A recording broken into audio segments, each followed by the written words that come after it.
Noten ustedes que los últimos 4 domingos estamos tocando el tema general del sufrimiento y el cristiano.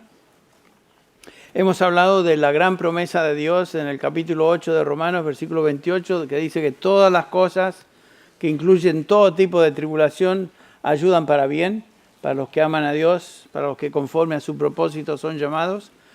Hablamos de este pasaje. También hablamos de la promesa que tenemos ahí en Santiago capítulo 1, cómo enfrentar el sufrimiento, tener por sumo gozo cuando os halléis en diversas pruebas, sabiendo que la prueba de vuestra fe produce, ¿qué? ¿Se acuerdan? Paciencia o perseverancia es la palabra. El domingo pasado, providencialmente, David predicó sobre el tema, el sufrimiento, la respuesta ante momentos difíciles de la vida, que fue un excelente mensaje sobre el tema en general. Y hoy quisiera que enfocáramos nuestra atención para terminar esta corta serie en 2 Corintios capítulo 1. Les invito a abrir sus Biblias a 2 Corintios capítulo 1 y vamos a dar lectura a los versículos en un instante, los versículos del 1 al 7.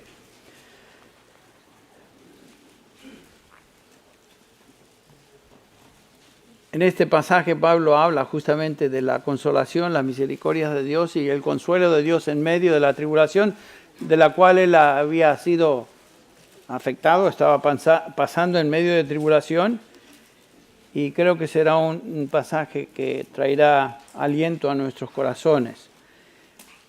¿Qué es lo que te aflige hoy? Comencemos con esa pregunta. ¿Qué tipo de prueba estás experimentando hoy, ahora, en estos días? Dios ha determinado esa prueba para ti. Esta es la voluntad de Dios para ti. Eso es seguro a la luz de la Escritura. Nada que sucede en tu vida o en la mía es accidente, lo hemos visto, sin que Dios lo permite y controla. Y por esta razón Pablo podía decir, todas las cosas ayudan a bien. Todas las cosas. Aún este sufrimiento por el cual estás pasando hoy. Entonces vamos a dar lectura a estos pasajes y ver lo que el Señor nos enseña a través del testimonio de este gran hombre de Dios, el apóstol Pablo. Comencemos con el versículo 1, la introducción a la epístola. Pablo, apóstol de Cristo Jesús por la voluntad de Dios, y el hermano Timoteo, a la iglesia de Dios que está en Corinto, con todos los santos que están en Acaya.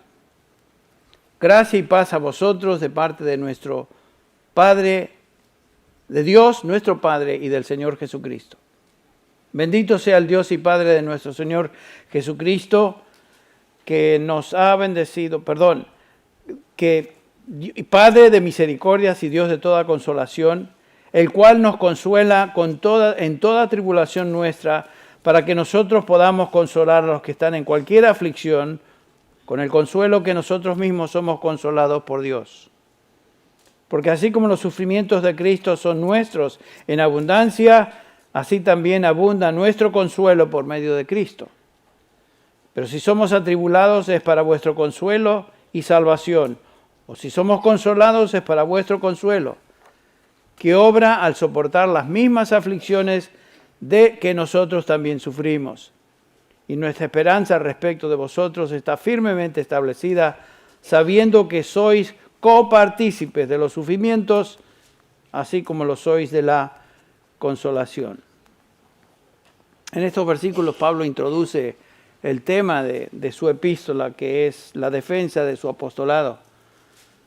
Recordemos que Pablo comienza ahí diciéndonos que él es apóstol de acuerdo a la voluntad o según la voluntad de Dios. Pablo no se hizo apóstol. Pablo no fue nombrado por apóstol por ninguna agencia humana. Pablo fue apóstol por voluntad de Dios. Hay mucha gente hoy que se llaman apóstoles, se dicen apóstoles. No existen hoy apóstoles, porque los apóstoles del Nuevo Testamento tenían un claro llamado, una distinción particular que Dios había establecido para ellos. Ya no hay apóstoles, ellos establecieron el fundamento que encontramos en el Nuevo Testamento, el fundamento doctrinal. Pasó su generación y pasaron los apóstoles. Hoy no hay apóstoles. Así que tengamos eso en claro. Y Pablo dice, miren, yo no busqué ser apóstol, yo soy apóstol por la voluntad de Dios. Si recordamos cómo él fue llamado en el capítulo 9 de Hechos. Va en camino a Damasco, persiguiendo a la iglesia, buscando a cristianos, tratando de destruirlos, tratando de encarcelarlos y llevarlos presos y exterminar todo lo que sea a un vestigio de lo que es el cristianismo. Y en ese transcurrir, en ese proceso, el Señor lo llama, y el Señor lo llama no solamente a ser cristiano, sino que lo llama a ser su apóstol. Pablo está consciente de su llamado. ¿Y se dirige a quién se dirige? Aquí nos dice, se dirige a la iglesia en Corinto, y después los describe como los santos que están en toda Acaya, los santos en Corinto y los santos que están en toda Acaya. Siempre que el Nuevo Testamento se habla de la iglesia está compuesta de los santos. ¿Quiénes son los santos? Los creyentes, los redimidos, los llamados de Dios. Sabemos eso por tantas veces que hemos estudiado el tema. Se dirige a todos los santos y por aplicación entonces se dirige a nosotros. Nosotros somos santos en la definición bíblica de la palabra. Y después el saludo, gracia y paz de Dios, de nuestro Padre, de nuestro Señor Jesucristo, y es un saludo muy normal, muy común del apóstol Pablo, gracia y paz. Todo lo que recibimos es por gracia, la salvación es por gracia, nuestra vida es por gracia, lo que estamos disfrutando hoy es por gracia, los dones son por gracia, todo lo que tenemos es por gracia. Por lo tanto es muy apropiado que el Pablo diga gracia y paz a vosotros. Entonces, noten que Pablo le llama al Señor, a Dios Padre, Padre de nuestro Señor Jesucristo. Y luego agrega en el versículo que sigue, nuestro Padre. Qué interesante es ver que Dios es el Padre de nuestro Señor Jesucristo, pero al mismo tiempo es nuestro Padre. Y en el capítulo 17 de Juan, el Señor Jesús, intercediendo por nosotros los suyos, nos dice que Dios le amó a Él, nos amó a nosotros o nos ama a nosotros tal como Él ama a su Hijo Jesucristo. Entonces, una expresión tan preciosa ahí. Dios, Padre de nuestro Señor Jesucristo y también nuestro Padre.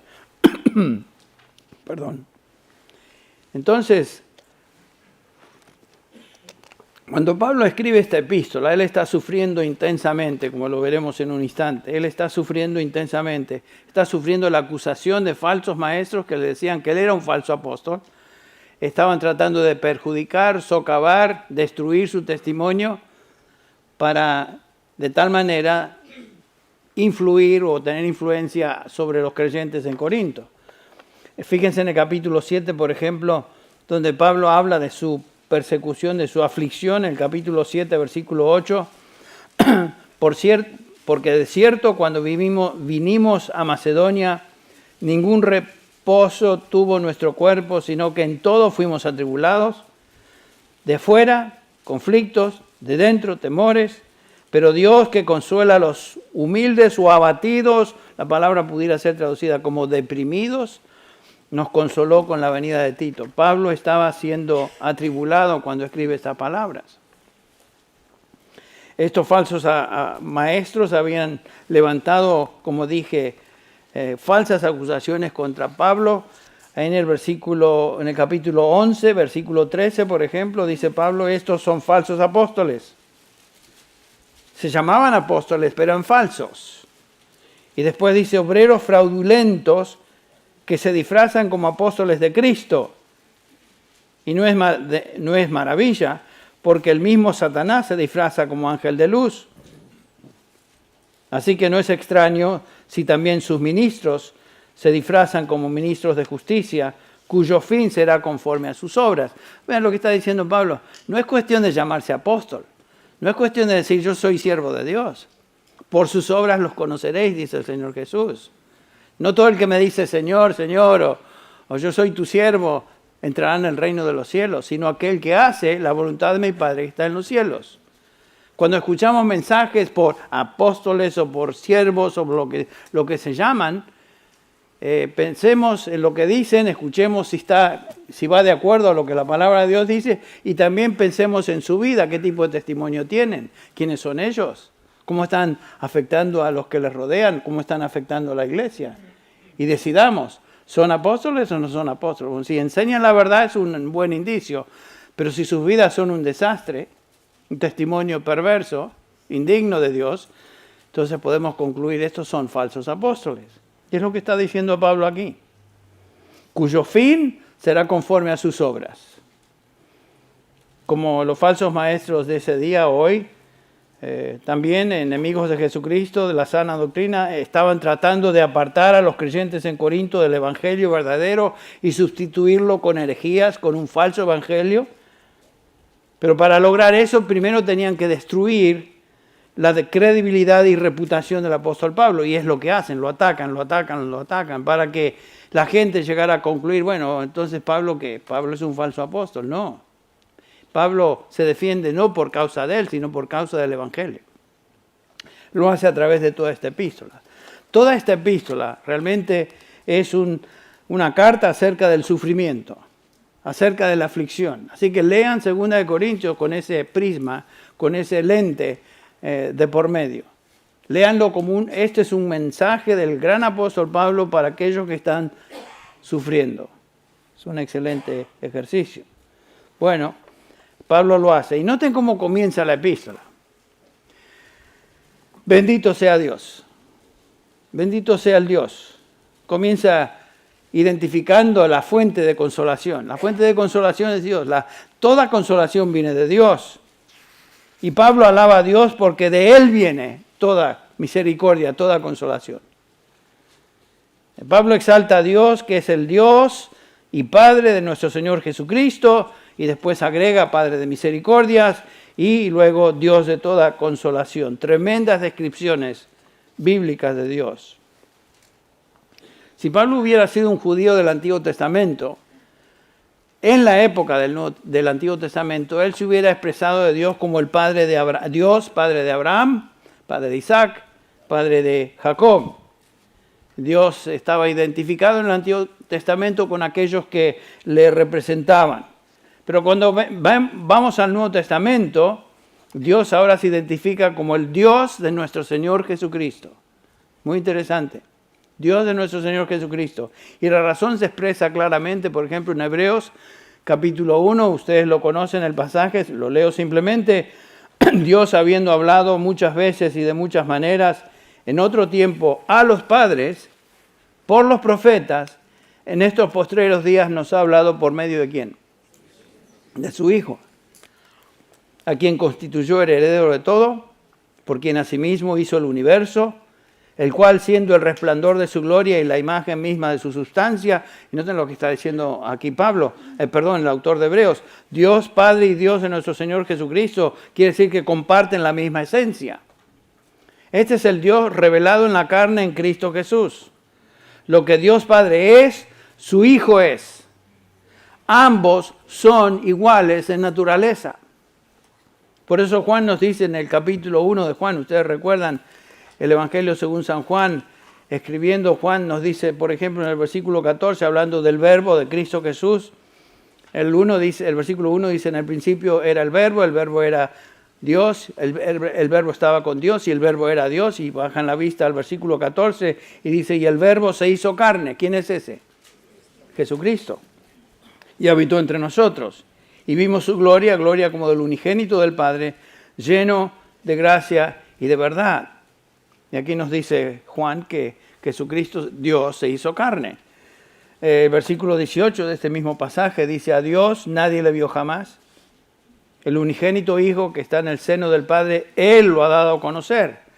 La única manera de conocer a Dios es por medio de su Hijo. Uno no conoce a Dios salteándose a su Hijo. Hay gente que dice, yo creo en Dios, yo conozco a Dios, yo soy de Dios. No eres de Dios si no has pasado por medio del único medio que lleva a Dios. Yo soy el camino, yo soy la verdad, yo soy la vida. Nadie, absolutamente nadie viene al Padre, sino ¿quién? Por mí. Yo soy el camino. Claramente Juan enseña lo mismo. En Juan capítulo 10, versículo 29 tenemos esta declaración. Jesús dice, yo y el Padre uno somos, mismo en esencia.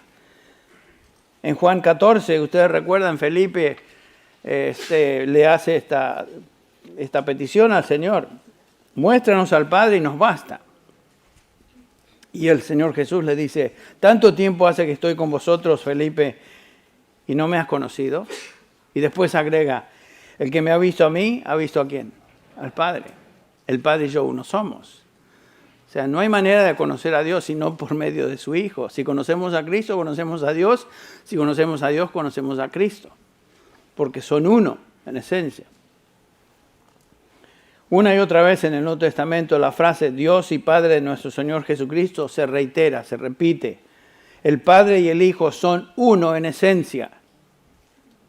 Este es el corazón de la fe cristiana. Si una persona niega esta verdad, el tal no es cristiano o cristiana. Los testigos de Jehová no creen en esto. Los mormones no creen en esto. Tienen otra definición de Cristo. Entonces, si alguien niega a Cristo, el Cristo que estamos viendo acá en la Escritura, esa persona, no importa lo que diga, no es cristiana. En 1 Juan capítulo 1, versículo 3, nos dice Juan que nuestra comunión es con el Padre y con su Hijo Jesucristo. ¿Ven? Si tenemos comunión con el Padre, tenemos comunión con su Hijo. Dios es Padre del Señor Jesucristo.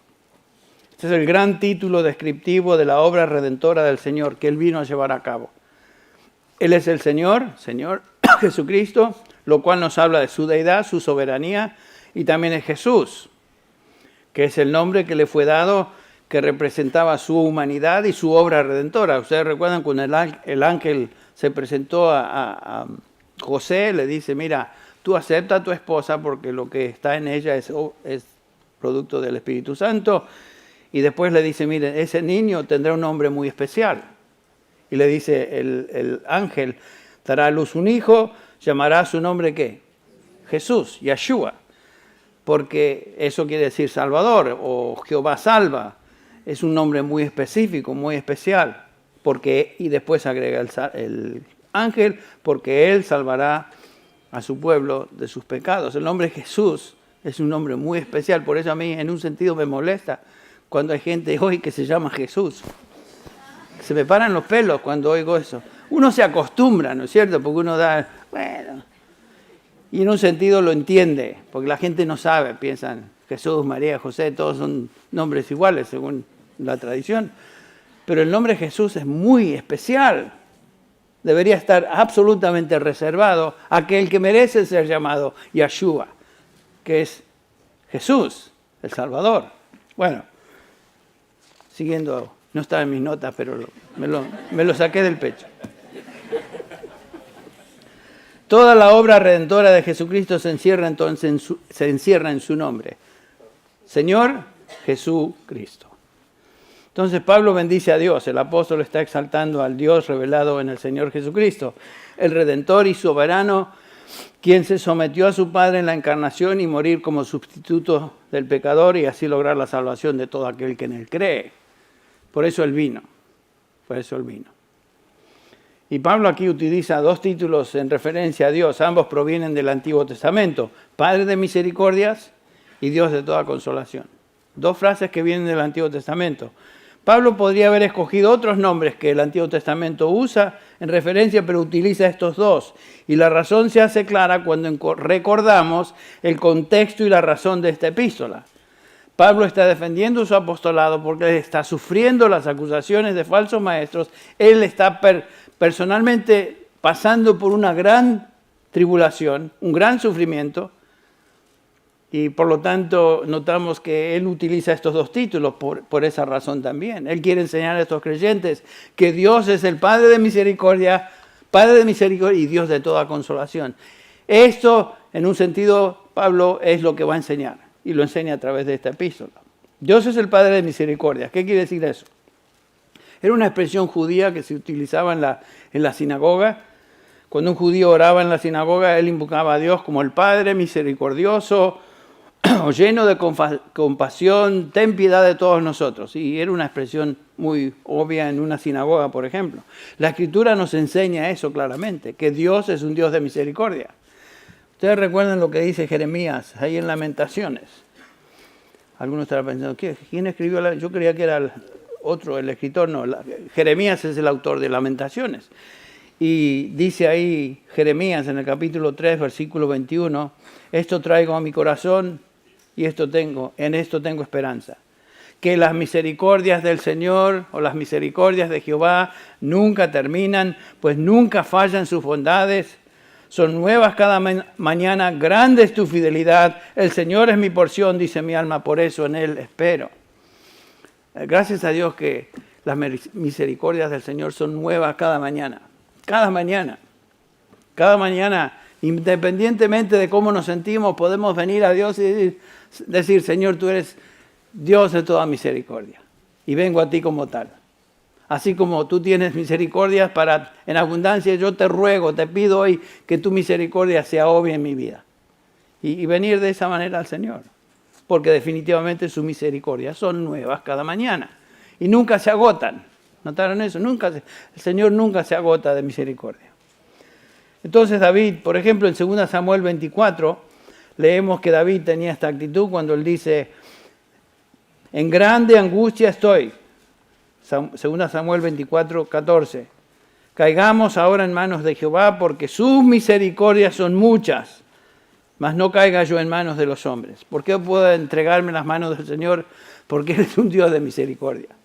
No importa lo que sienta, puedo entregarme a Él y decir, Señor, me entrego, me lanzo a tus brazos. Tú eres un Dios de misericordia, tú eres mi Dios. El salmista en el Salmo 103, versículo 13, nos dice, como el Padre se compadece de los hijos, así se compadece Jehová de los que le temen. Observa eso, en el versículo 14. Porque Él conoce nuestra condición, se acuerda de que somos ¿qué? Polvo, somos polvo. Es algo que debemos recordarnos siempre. El Señor se acuerda de eso. No somos nada especial. Si somos salvos es por pura gracia y misericordia de Dios. Somos polvo. No nos creamos más que algo que en sí nosotros mismos no valemos nada. Somos polvo. Pero el Señor se acuerda de eso. Qué precioso es saber eso. En Romanos 12, otra vez, hablando de misericordia, Pablo dice un pasaje que conocemos muy bien. Así que, hermanos, os ruego por las misericordias de Dios que presentéis vuestros cuerpos en sacrificio vivo, santo, agradable a Dios, que es vuestro culto racional. Dios es un Dios de misericordia y compasión. Una y otra vez la Escritura nos enseña esa verdad. Él tuvo, tiene y tendrá misericordia de nosotros hasta el día que nos lleve a su presencia. Sus misericordias nunca se agotan para con los suyos. Efesios 2, les prometo, vamos a continuar con Efesios.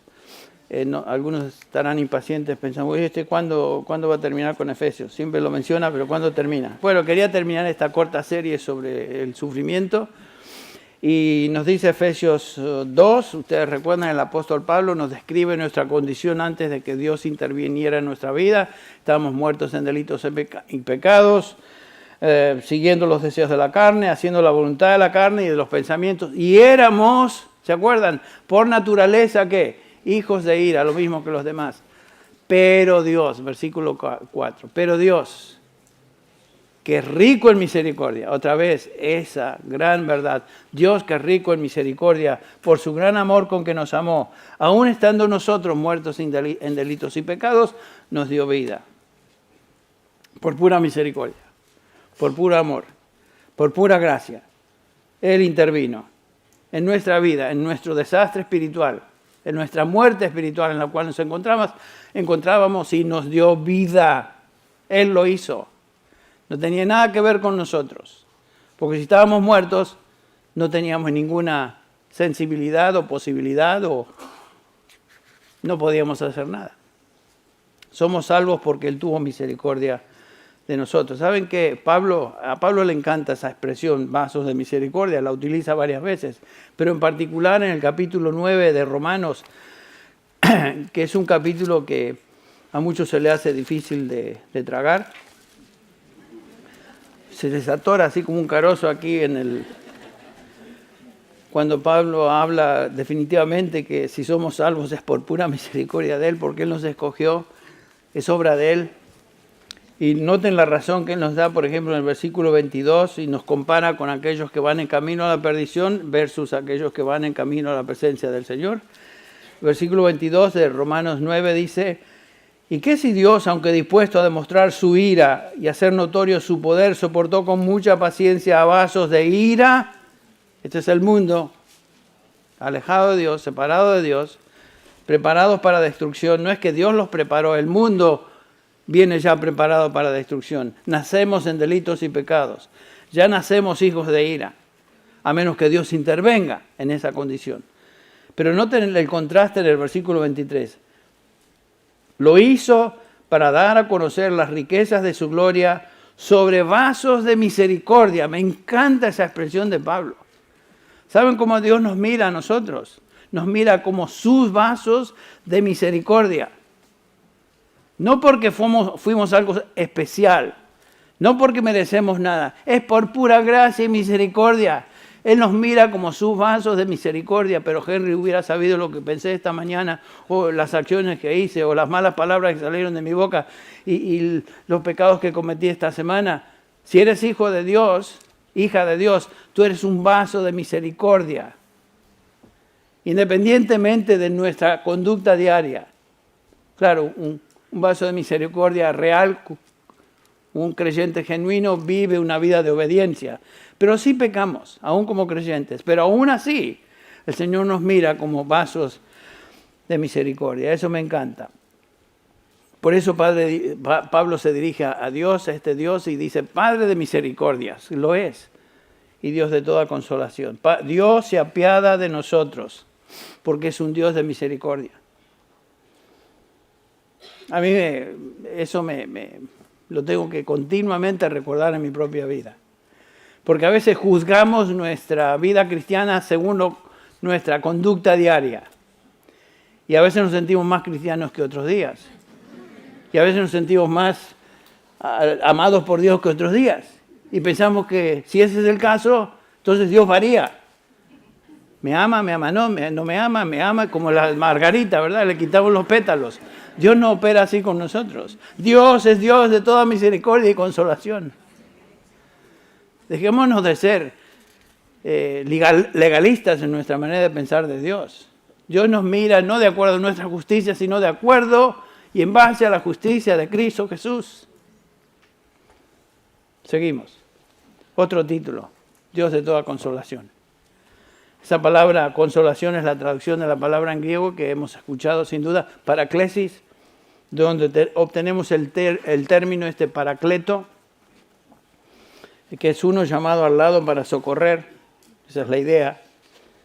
Es el término que también se aplica al Espíritu Santo. ¿Se acuerdan en la petición de Jesús? Cuando Él dice, Él declara, yo os enviaré otro consolador, la palabra es paracletos, otro consolador, para que esté con vosotros para siempre. En Juan 14, 26, Jesús habla de este consolador, el Espíritu Santo, más el consolador, el paracletos, el Espíritu Santo a quien el Padre enviará en mi nombre, Él os enseñará todas las cosas y os recordará todo lo que yo os he dicho.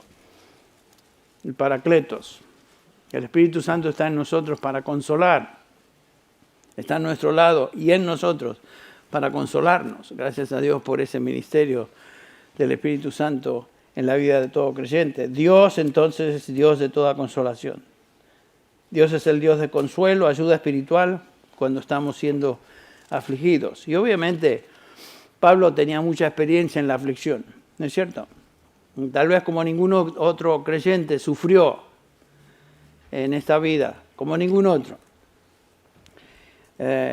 Una persona que realmente fue experimentada en quebranto, como dice Isaías, ¿no? Sufrió intensa aflicción, pero también experimentó el consuelo de Dios.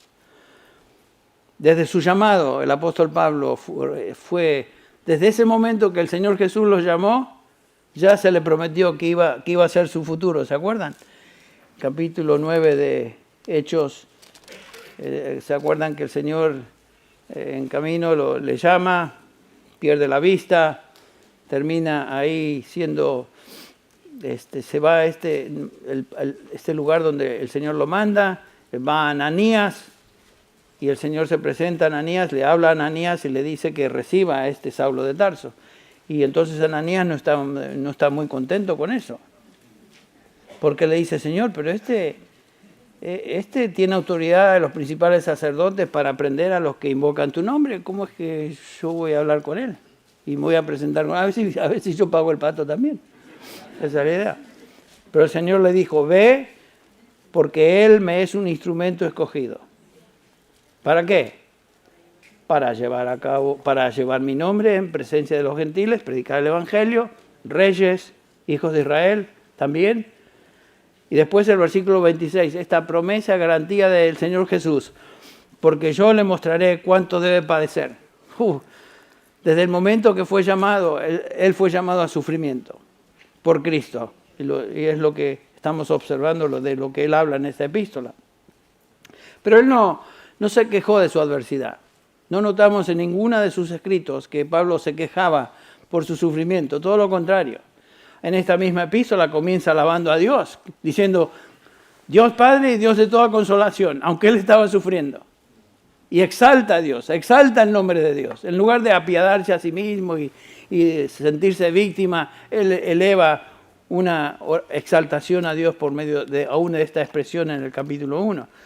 Recuerden en el capítulo 4 de Filipenses, por ejemplo, en el versículo 11, bueno, el 10 dice que me alegro grandemente porque vosotros habéis acordado de mí, reavivado vuestro cuidado para conmigo. En verdad antes os preocupabais, pero os faltaba oportunidad. Recuerdan que Pablo está en la cárcel en Roma y estos filipenses envían una ofrenda a Pablo en esa situación y Pablo da gracias a Dios por esa ofrenda. Y el versículo 11, no que hable de porque tenga escasez, y sí tenía escasez. Porque he aprendido, esto es la frase, Pablo dice, he aprendido a contentarme cualquiera sea mi situación. Pablo había aprendido a recibir todo como la mano de Dios en su vida y pase lo que pase, circunstancia difícil y tribulación, la que sea, Pablo la aceptaba como lo que Dios había enviado para él. Y he aprendido entonces a contentarme. Es algo que debemos hacer nosotros. Aprender a contentarnos con la mano de Dios y su gracia y lo que Él nos concede en esta vida, ahora, en este momento. No importa qué situación difícil sea. A veces nos comparamos, ¿no? Bueno, estoy sufriendo esto, pero me gustaría sufrir más lo que sufre aquel, porque ese sufrimiento es más llevadero. A mí esto es tan difícil, Señor. ¿Por qué no me das tonteras? El Señor nos da las pruebas por medida, según la necesidad nuestra y según su voluntad. Y Pablo sabía que todo lo que venía a su vida era de Dios. Y él había aprendido a contentarse como parte de lo que Dios tenía para él. Ustedes recuerdan cuando nos cuentan esta misma epístola, en el capítulo 12, que el Señor me fue enviado un aguijón en la carne. No sabemos exactamente lo que era eso. De eso habló David un poquito el domingo pasado también. No sabemos si fue un aguijón físico, un aguijón emocional, un aguijón espiritual. No importa, es un mensajero de Satanás. Por lo cual él rogó 3 veces que me lo quitara. Rogó al Señor. Y a veces cuando sufrimos tenemos la tendencia a decir, Señor, quítame esto. O cámbiamelo por otro. Este aguijón es muy duro. Por favor, Señor, te ruego. Y es lo que hizo el apóstol Pablo. Está bien pedir que el Señor nos dé liberación de nuestra tribulación. Eso no está mal. Líbrame de esto. Pero Él me ha dicho, bástate mi gracia, pues mi poder se perfecciona en la debilidad. Por tanto, muy gustosamente me gloriaré más bien en mis debilidades para que el poder de Cristo repose en mí. Y después esta declaración. Por lo tanto, me complazco en mis tribulaciones y mis debilidades, en insultos, en privaciones, en persecuciones, que suena como masoquista, ¿no? No era que era masoquista, él se está gloriando en el Señor, dando gracias a Dios porque eso viene de Él. Me gozo en todo esto. Persecuciones y angustias por amor a Cristo, porque cuando soy débil y cuando estoy sufriendo, en ese momento experimento su fuerza, su fortaleza. En ese momento soy fuerte. La lección, Pablo había aprendido a aceptar el sufrimiento como el medio que Dios utilizaba para pulirle y transformarlo en un siervo eficaz del Evangelio. Bueno, esa es una lección que tenemos que aprender todos. En no quejarnos, no pedir ciertas cosas que el Señor las quite, sino, Señor, ayúdame en medio de esto. No tratar de saltarnos del sartén ardiendo, sino mantenernos ahí. Porque si saltamos, a lo mejor lo que viene es peor, es fuego. Bueno, no lo dice Pablo así, yo lo expreso de esta manera. La última vez notamos o hablamos de esto, que la aflicción es para pulir y purificar nuestra fe y ayudarnos a perseverar en nuestra fe. Si no fuera por la aflicción, a veces no perseveraríamos. Y el Señor quiere pulir todo lo que es imperfección. Y nos pone en el crisol, quema lo que nos sirve y nuestra fe se fortalece. Y gracias a Dios por eso. Dios es la única fuente de consolación y fortaleza espiritual. En el Salmo que leímos, el Salmo 42, mis lágrimas han sido mi alimento de día y de noche, mientras me dicen todo el día, ¿dónde está tu Dios? Bueno, a veces nosotros tal vez no tenemos enemigos, como el salmista David, que te digan, ¿dónde está tu Dios?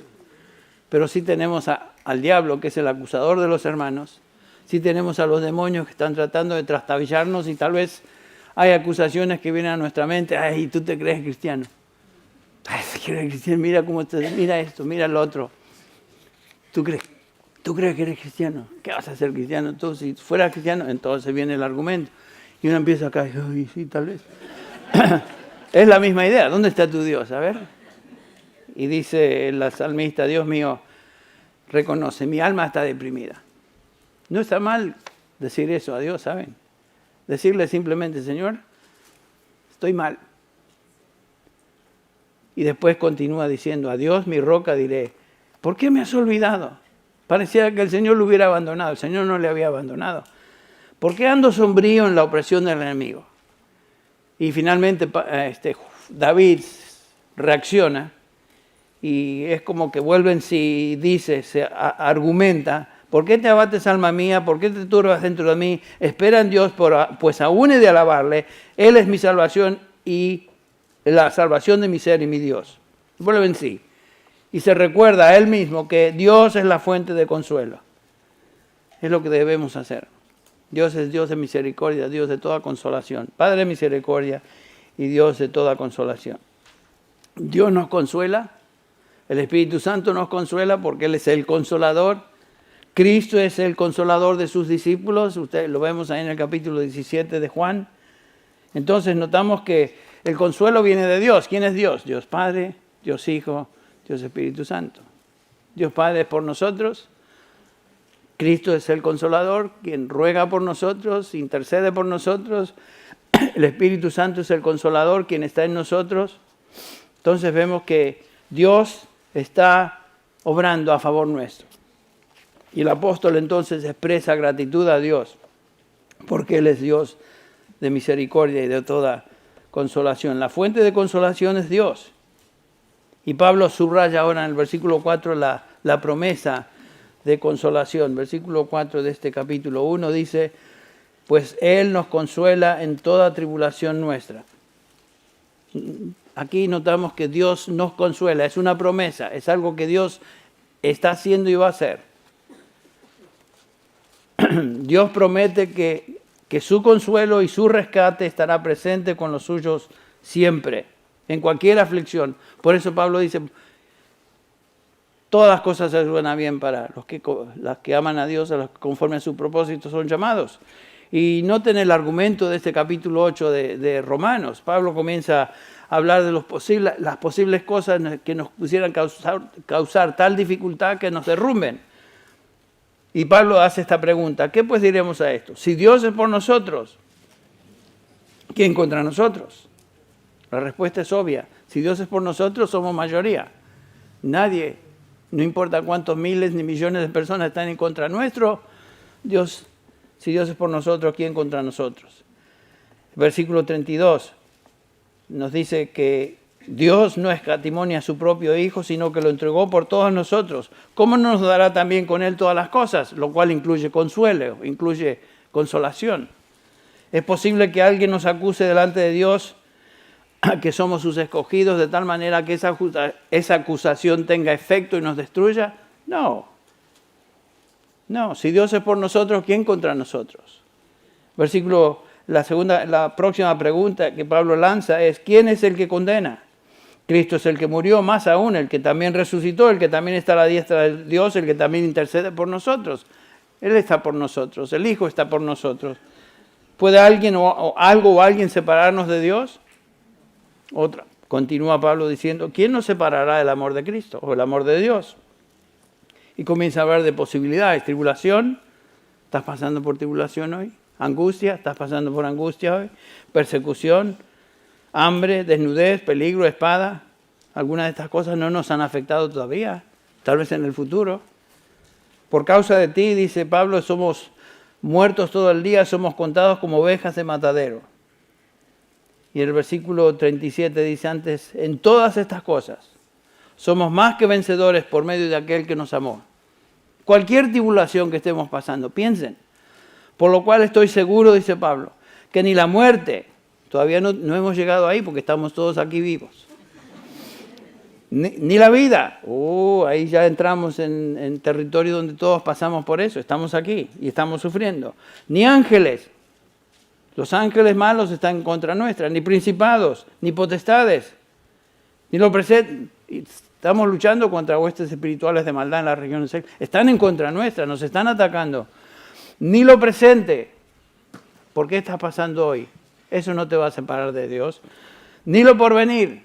Piensa en eso. Ni lo alto, ni lo profundo, ni ninguna otra cosa creada nos podrá separar del amor de Dios que es en Cristo Jesús, Señor nuestro. ¿Por qué? Porque Dios es por nosotros. Él es Padre de misericordia y Dios de toda consolación. Si Dios es por nosotros, ¿quién contra nosotros? Esa es la idea. Dios va a hacer lo necesario para llevar a cabo su propósito en nosotros. Y escuche esto, su propósito no depende de nosotros. Dios no depende de lo que vamos a hacer, cómo vamos a reaccionar para llevar a cabo su propósito. Su propósito es eterno. A los que antes conoció, una eternidad pasada, a esos también predestinó para que sean conformes a la imagen de su Hijo. A los que predestinó, estos también llamó a salvación. En un momento, a los que llamó, estos también justificó, declaró justos en Cristo Jesús. Y a los que justificó, estos también, ¿qué? Glorificó. Eternidad futura. Entonces, su propósito es eterno. Y eso garantiza entonces nuestra protección y consolación, hoy y para siempre. Bueno, Él nos consuela en toda tribulación. ¿Con qué propósito nos consuela? ¿Con qué propósito nos consuela? Versículo 4 nos da esa respuesta también. Nos consuela con toda tribulación. ¿Para qué? Es una cláusula de propósito ahí en el original. Para que nosotros también podamos consolar a los que están en cualquier aflicción. O sea, ¿por qué nos consuela el Señor? ¿Por qué manda tribulación y nos consuela? Para que nosotros podamos ser medios de consolación a otros que están pasando por tribulación también. O sea, el propósito de Dios no es para nosotros solamente, es para el bien y beneficio de otros que van a observar y ver cómo nosotros reaccionamos ante la prueba. Dios no nos consuela y eso es todo, sino que Él nos consuela para que seamos capaces de consolar a otros. Eso es lo precioso de lo que experimentamos como hijos de Dios. ¿Sufriendo? Sí, pero con el propósito divino para que nosotros seamos canales de bendición a aquellos que están sufriendo también. En este sentido, el consuelo de Dios es una mayordomía de su gracia. Él nos da, es algo, el sufrimiento y la consolación es algo que Él nos da para compartir con otros, no es simplemente para nosotros. Él nos consuela para que seamos consoladores. Entonces, toda prueba, toda aflicción, todo dolor que Dios envía es para que experimentemos su consuelo, de tal manera que habiendo aprendido esa lección, estemos en condiciones, de consolar a otros. Tenemos tantos ejemplos. El ejemplo tal vez más sobresaliente del Nuevo Testamento es el ejemplo de Simón. Simón, ¿se acuerdan? Le dice Jesús en el capítulo 22 de Lucas, Simón, el versículo 31, Simón, Simón, he aquí Satanás no te ha pedido, sino que os ha pedido a los 11, os ha pedido para zarandearos como a trigo, pero yo he rogado por ti para que tu fe no falle. Simón, tú vas a ser zarandeado de una manera singular, pero yo he rogado por ti. Gracias a Dios que el Señor intercede por nosotros, ¿no es cierto? Y dice, para que tu fe no falte, y una vez vuelto, confirma, conforta, consuela, fortalece a tus hermanos. Ese era el propósito, parte del propósito de la prueba en la vida de Pedro. Era necesario que Pedro sea sacudido para que él estuviera en condiciones de confortar a otros. Y lo hizo. En 1 Pedro 5, por ejemplo, tenemos lo que Pedro enseña acerca de la consolación. Dice el versículo 10 más, el Dios de toda gracia, que nos llamó a su gloria eterna en Jesucristo, después de que hayáis padecido por un poco de tiempo, Él mismo os perfeccione, afirme, fortalezca y establezca. Pedro sabía por experiencia lo que estaba hablando. Él había sido afligido de manera singular, había pecado, había tropezado, había ofendido al Señor. El Señor lo restauró con el propósito también de que Él fuera medio y conducto de consuelo a millones de creyentes a través de la historia de la iglesia. Y es lo que vemos acá. Él sabía lo que estaba hablando por experiencia propia. Entonces, Pablo enseña que cuando somos atribulados, pasamos por prueba, el propósito es para que seamos medios de consolación a otros también. Time flies when you're having fun, dicen en inglés. Se nos está yendo el tiempo, pero vamos a tratar de terminar. Ahora, hay ciertos límites de la consolación de Dios. Noten el versículo 5, por lo menos parámetros. Porque de la manera que abundan en nosotros las aflicciones de Cristo, así abunda nuestro consuelo por medio de Cristo. Noten eso, el consuelo de Dios se extiende a cualquier aflicción que venga a nuestra vida por causa de ser cristiano, por causa de Cristo. Pablo está hablando del sufrimiento justo aquí. Dios nos consuela en abundancia siempre y cuando el sufrimiento sea consecuencia de vivir en obediencia a Cristo. O sea, aquí no existe la promesa de que hay consuelo de Dios o consolación de Dios por el pecado. La consolación viene después de la confesión de pecado, si hemos pecado. Pero no mientras vivamos o estemos involucrados en un acto, una actitud o acción pecaminosa. Es la misma idea de Pedro. 1 Pedro 4 dice, si sois vituperados por el nombre de Cristo, sois bienaventurados. Porque el glorioso Espíritu de Dios reposa sobre vosotros. Así que ninguno de vosotros padezca como un homicida o ladrón o malhechor o entremeterse en lo ajeno. Pero si alguno padece como cristiano, o sea, ese es el límite. Si alguno padece como cristiano, no se avergüence, sino que glorifique a Dios por ello. El punto del pasaje es claro. Dios nos bendice, nos consuela cuando estamos sufriendo como resultado de ser cristianos y vivir en obediencia al Señor. Y por supuesto, si desobedecemos al Señor, el Señor nos reprende. Claramente nos enseña la Biblia, nos disciplina. Y es lo que experimentó el rey David. Sin duda, Dios consuela a un hijo que se arrepiente de su pecado, como lo demostró el rey David. Capítulo 32, el Salmo 32 nos dice que David, después de su pecado con Betsabé, dice, mientras callaba se envejecían mis huesos en mi gemir todo el día, porque de día y de noche se agravó sobre mí tu mano, se volvió mi verdor en sequedades, o sea, estaba sufriendo la consecuencia de su pecado en su vida y está sufriendo el hombre. No estaba recibiendo consuelo de Dios en ese momento hasta que confesó su pecado. Versículo 5. Mi pecado te declaré, no encubrí mi iniquidad. Dije, confesaré mis transgresiones a Jehová y tú perdonaste la maldad de mi pecado. Ahí hay consuelo, pero no durante el tiempo que David estaba en pecado. Lo mismo con nosotros. No esperemos el consuelo de Dios, sino la mano de Dios sobre nosotros, pesando hasta que confesemos nuestros pecados. La semana anterior llamamos a arrepentimiento a uno de los nuestros, una persona que se ha mantenido dentro de una conducta, actitud totalmente pecaminosa, no hay arrepentimiento y llamamos a la congregación a confrontar a este señor, a este individuo, para que se arrepienta de su pecado y sea restaurado. Pero no durante estos momentos, él no puede recibir la consolación de Dios, sino la mano la disciplina, la vara de Dios sobre su vida, si es hijo de Dios. Ahora, si no es hijo de Dios y regresa a ser lo que era y permanece ahí y se olvida de todo lo que él profesaba antes, salieron de nosotros, dice la Escritura, pero no eran de nosotros. Podemos afirmar eso. Pero entre tanto, debemos rogar que el Señor le conceda arrepentimiento para recibir consuelo. Y cuando Él es consolado, todos somos consolados. ¿Ven? Esa es la idea de lo que sigue en este capítulo. Versículo 4 al 2, el versículo 8 de este mismo capítulo dice que somos afligidos en todo, perseguidos pero no abandonados. Versículo 9, derribados pero no destruidos, llevando siempre el cuerpo todas las partes de la muerte de Jesús. Pablo sufrió durante toda su vida para que el Señor finalmente, hasta que el Señor finalmente se lo llevó.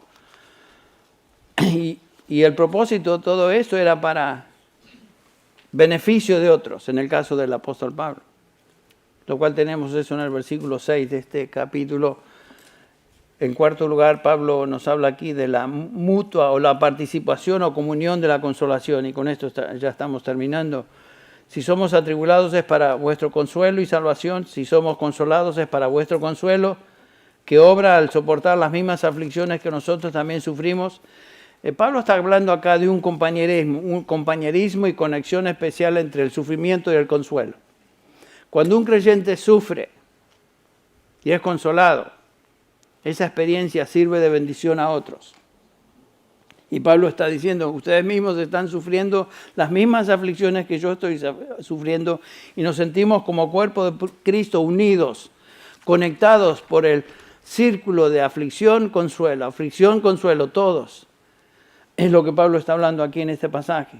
Cuando tú pasas por tribulación por causa del Señor y el Señor te consuela, esa experiencia sirve para consolar a otros que están pasando tribulación y consuelo, y esta experiencia de ellos te sirve a ti también. ¿Qué es lo que estamos observando, por ejemplo, como ilustración en lo que está sucediendo en la vida de los Corral allá en España? Están sufriendo, pero cada vez que leemos sus textos, son textos de exaltación a Dios, gratitud a Dios en medio de la dificultad. Estamos orando por ellos, rogando que el Señor les dé consuelo. El Señor está obrando en ellos, están recibiendo consuelo aún en medio de la tribulación. Y como resultado, nosotros somos consolados. Y lo que están experimentando ellos nos sirve a nosotros. Y eso es lo que Pablo está enseñando aquí. La vida cristiana es una de compartir sufrimiento y consuelo. Dios permite la aflicción para que por medio de ella experimentemos su consuelo y para que otros creyentes también sean consolados por medio de ello. Cuando el sufrimiento viene a nuestras vidas, tenemos que dejar de pensar y enfocarnos en nosotros mismos. Cuando el sufrimiento viene por causa de justicia, tenemos que recordar que el beneficio es para todo el cuerpo de Cristo, porque todos estamos interrelacionados. Lo que afecta a un miembro de Cristo afecta al cuerpo de Cristo. Pablo dice, de manera que si un miembro padece, 1 Corintios 12, ¿recuerdan? Todos los miembros se duelen con él. Y si un miembro recibe honra, todos los miembros se gozan con él. Vosotros pues, dice Pablo, sois el cuerpo de Cristo y miembros cada uno, el uno del otro en particular. Eso es lo que está diciendo Pablo en cuanto al sufrimiento y el consuelo. El Señor envía sufrimiento, envía consuelo, y como resultado de eso, todos los que somos creyentes estamos siendo consolados y experimentamos eso dentro de lo que es el cuerpo de Cristo, y el beneficio es de todos. Es para beneficio mutuo. El originador de la consolación, o el origen de la consolación, es Dios. Lo que estamos viendo, Él es la fuente de toda consolación. Dios promete consolarnos. Dios tiene el propósito de que nosotros consolemos a otros. Y finalmente la aflicción y el consuelo es para mutua consolación. Eso es lo que este pasaje nos está enseñando en particular.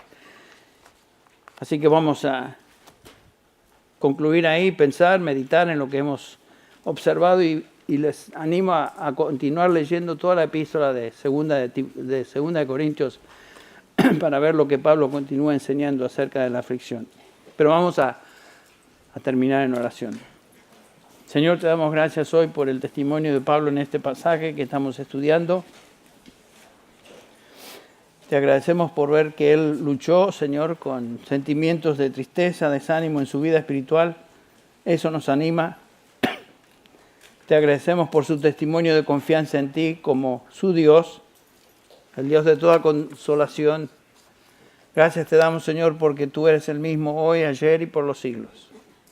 Y podemos confiar en ti de la misma manera cuando nos encontramos en aflicción. Tú eres nuestro Padre y Dios de toda consolación. Te agradecemos, te alabamos. En el nombre de Jesús, por medio de quien tenemos consolación hoy y para siempre. Amén.